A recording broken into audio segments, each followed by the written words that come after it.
Historia número 3. Integrándose. Soy la persona que propuso la regla de 3 segundos. Esta es la regla de que si usted se queda viendo fijamente al objeto de su adicción por más de 3 segundos puede poner en peligro su sobriedad. 3 segundos eran los indicados para mí y me consuela saber que 3 segundos también son los indicados para otras personas. Era profesor y una de mis alumnas de posgrado me denunció por hacerle proposiciones indecorosas en el año de 1978. Durante 2 años yo viví horrorizado por la vergüenza que sentía. Una amable colega me platicó acerca de un grupo del que ella había oído hablar y me entrevistó un miembro del grupo. Él me aprobó y después me aprobó el grupo. Era un grupo muy secreto en ese entonces y yo no cabía de mí en gozo cuando me llamó otra persona que yo conocía que ya era miembro del grupo. Asistí a mi primera junta y llegué al lugar correcto, pero a la hora equivocada. Me senté en el estacionamiento de la iglesia por espacio de una hora y después empezaron a llegar los miembros del grupo. Cuando reconocí a la persona que me había hablado, salí del automóvil y lo saludé. Los 2 últimos años habían sido interminables y esa hora de espera me pareció también interminable. Me encontraba al borde del precipicio y tenía tendencias suicidas por la vergüenza y mi conducta de actuación había sido tener aventuras amorosas una tras otra mientras estuve casado. Puesto que todas las aventuras fueron con alumnas de posgrado, yo sabía que era de conocimiento público. Y no me suicidé porque yo tenía 2 hijos a quienes adoraba, pero en ocasiones ni siquiera eso parecía una razón suficiente.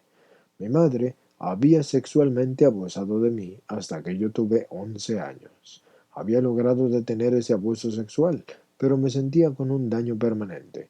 El abuso sexual debió de haber iniciado en mi infancia, pero yo no tenía ninguna memoria del abuso inicial, solo que yo me sentía diferente y encerrado en una burbuja de cristal que me había separado de las otras personas desde que yo me acuerdo.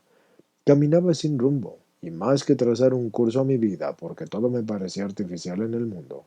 Yo veía el mundo a través del filtro de mi abuso y era bastante bueno en mantener las apariencias. Fui un atleta en la preparatoria y me aceptó una universidad prestigiada. Tuve relaciones con una muchacha de 15 años cuando yo tenía 14 años.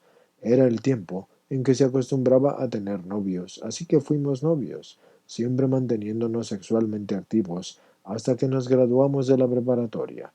En realidad, yo nunca compartí mi ser más íntimo en la relación y me separé de ella cuando cada quien se fue a la universidad. Tuve una serie de encuentros sexuales con varias mujeres en la universidad. Era lo que yo sabía hacer. Entré a los militares después de la graduación y el ejército, a su juicio, me ubicó en inteligencia de señales, un papel que me sentaba bien debido a mi desinterés en cualquier cosa verdadera y a mi interés en las interacciones formales entre las personas. Cuando estuve en los militares, yo sentí una libertad que nunca había sentido antes y creí que podía sobreponerme a mi pasado. Contraje matrimonio con una mujer de belleza excepcional porque yo tenía 23 años y ella 19. Ella era extranjera y perdí inmediatamente todas mis autorizaciones de seguridad. No me importó, así que dejé el servicio militar, y al poco tiempo, después de haberme casado, lo hice. Yo regresé a estudiar, en esta ocasión a la escuela de posgrado. Obtuve mi doctorado en otra universidad prestigiada y me contrataron como profesor en la universidad en donde yo hice carrera. Al principio era yo el espíritu del entusiasmo y me fue bien, ascendiendo de puesto rápidamente. Después regresé a lo que parecía ser mi verdadero ser, un ser que nunca había dejado de tener. El centro de ese ser era el odio a mí mismo. Inicié un patrón de tener aventuras amorosas y mi trabajo empezó a sufrir. No me ascendieron cuando yo solicité puestos administrativos, y con mayor frecuencia mi único consuelo era mi creencia en que le estaba ganando al sistema. Coquetear y tener relaciones sexuales eran las diversiones que me impulsaban a seguir. No tenía un sentido del abuso del poder que estaba cometiendo al actuar con las alumnas de posgrado. Me sentía como un niño y no podía ver que estaba abusando de mis hijos académicos. Ahora yo le digo a la gente que si creen que le están ganando al sistema, han malinterpretado la naturaleza del sistema, y no es la naturaleza del sistema el que le ganen. Yo me uní a SAA lleno de ira, porque ya me hubieran denunciado y porque además Tenía que hacer algo acerca de mi vergüenza. Nunca jamás me volvería a divertir, y mi primer grupo fue uno poderoso. Ese fue el primer grupo de SAA, y nosotros inventamos algunas de las cosas conforme avanzábamos. Cuando un miembro del grupo daba una plática de los pasos y lo hacía con inspiración, nos sonreíamos y decíamos, el espíritu nos mueve. Yo sentía que el grupo era el indicado para mí, pero fueron muy difíciles para mí los tres primeros pasos. Resolví ese problema diciendo que yo había echado a perder mi propia vida y el hecho de admitir mi impotencia y llegar a creer y entregar mi voluntad no podían ser peor de lo que ya había intentado hacer por mi propia cuenta. Así que llegué a confiar en el grupo, y hasta tuve indicios de espiritualidad, tal como ir manejando solo en mi automóvil buscando una estación de radio que pudiera soportar y descubrir que podía escuchar un sermón inteligente sin cambiarle inmediatamente de estación. Eso me hizo sonreír. Mi patrocinador y el grupo me animaron a que hiciera un cuarto y quinto paso, así que me adentré en el cuarto paso y luego en una especie de pánico yo le llamé al ministro a quien había seleccionado para que escuchara mi quinto paso. Le dije que ya llevaba 47 páginas a mano en hojas de tamaño oficio y que temía que nunca estaría listo para el quinto paso. Él era un buen hombre, así que me dijo que usara un cierto folleto que proporcionaba solamente un breve espacio para escribir cada respuesta y que me limitara a ese espacio. Así que llevar a cabo mi quinto paso fue una experiencia emocional profunda para mí. Detenidamente lloré por primera ocasión en 40 años, y ahora ya lloro con frecuencia, generalmente acerca de lo que estoy leyendo o de lo que escucho en las juntas.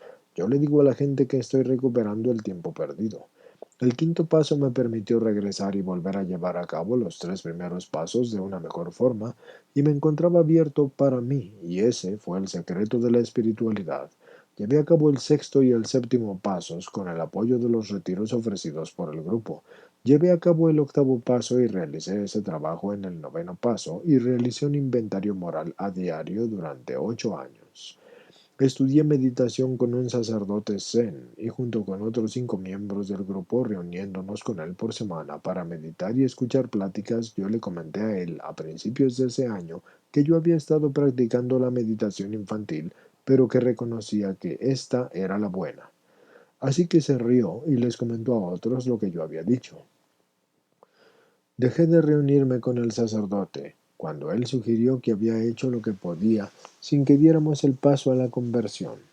Para entonces yo me había convertido en un cristiano creyente gracias a un miembro del grupo que me había enseñado los escritos de algunos místicos cristianos modernos. Me despedí con cariño del sacerdote y me regaló su taza con una inscripción en Zen. Aún estoy consciente de mis fallas. Yo tengo que contar mi historia y volver a llevar a cabo los pasos para acercarme al hombre que quiero ser. Obtengo tanto de las juntas y los miembros de mi segundo grupo a menudo se inspiran. Pero he aquí lo más extraño. Debido al programa y mis prácticas espirituales, empecé a sentirme casi como un hombre integrado en su persona y he llegado a disfrutar la compañía de los hombres. Ahora pienso que mi experiencia militar, de la que yo siempre huí antes, fue lo más importante que he hecho. Igual que mi padre, yo tengo planes para que me entierren con la bandera y mis medallas. Los dos tuvimos carreras civiles distinguidas. Sí, conseguí rescatar la mía. Pero ahora ser soldado y mi familia son las cosas más importantes. Me he reintegrado a la sociedad como un hombre y mi segunda esposa me ve como yo me veo a mí mismo. Complejo y algo difícil, pero básicamente un buen hombre. Yo quiero a mis hijos y también a mis nietos y ellos me quieren a mí. Es extraño que, dada la materia prima que yo traje al programa, me sienta tan integrado en mi persona. Ese es el regalo del programa que está disponible para todos.